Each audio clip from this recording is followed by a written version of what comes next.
नमस्कार मंडळी. महाराष्ट्राची हास्य जत्रा कार्यक्रमांची प्रेक्षकांमध्ये प्रचंड क्रेज आहे.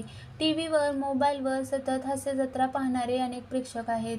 समीर चौगुले, नम्रता संभेराव, वनिता खरा, शिवाली परब, प्रियदर्शनी, पृथ्वी प्रताप, ओमकार राऊत, ईशा डे अशा अनेक कलाकारांनी महाराष्ट्राला खळखळून हसवलं. हास्य जत्रेचे तुमचे हे लाडके कलाकार किती मानधन घेत असतील असा प्रश्न अनेकांना पडला असेल. पृथ्वी प्रतापनेच एकदा याचं उत्तर दिलंय. यासोबत त्याने मानधनाचं संपूर्ण गणितच मांडलं.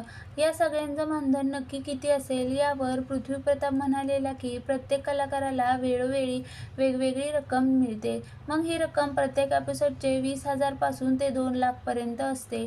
कधी कधी ती 5 लाख रुपयेपर्यंत जाते. महाराष्ट्राची हास्य जत्रामध्ये समीर चौगुले, अरुण कदम हे सिनियर आहेत, तर गौरव मोरे, ओमकार राऊत सारखे नवीन कलाकार आहेत. त्यांना हास्य जत्रेमुळे ओळख मिळाली. आपण सध्या प्रॉब्लेम झाला की आपण सगळेच मोठ्या गोष्टीकडे जास्त आकर्षित होतो. आपल्याला वाटतं या व्यक्तीला 5 लाख मिळत आहेत, मग आपल्याला का नाही. पण हे लक्षात घेत नाही की कधी तर त्या व्यक्तीने सुद्धा 20,000 पासूनच सुरुवात केली असेल. अनेक महिलांना 15,000 रुपये, 10,000 रुपये मिळतात.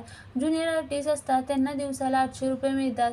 तेच 10 दिवस काम करतात. त्यामुळे अशा कमी मानधनात ही लोक काम करतात.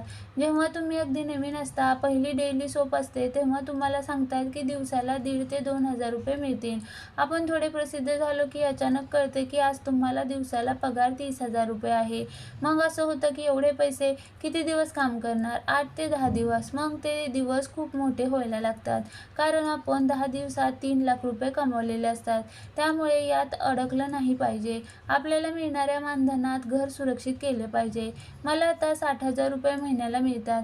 त्यात 20,000 रुपये घर भाडं, 20,000 रुपये SIP, 10,000 रुपये इन्शुरन्स, यात 4,000 गेले. उरलेल्या 20,000 मी आयुष्य जगतो. त्यात माझ्या कुटुंबाचा मेडिकल खर्च निघतो. उरलेले पैसे तुम्हाला कशात आनंद मिळतोय त्यात गुंतवा.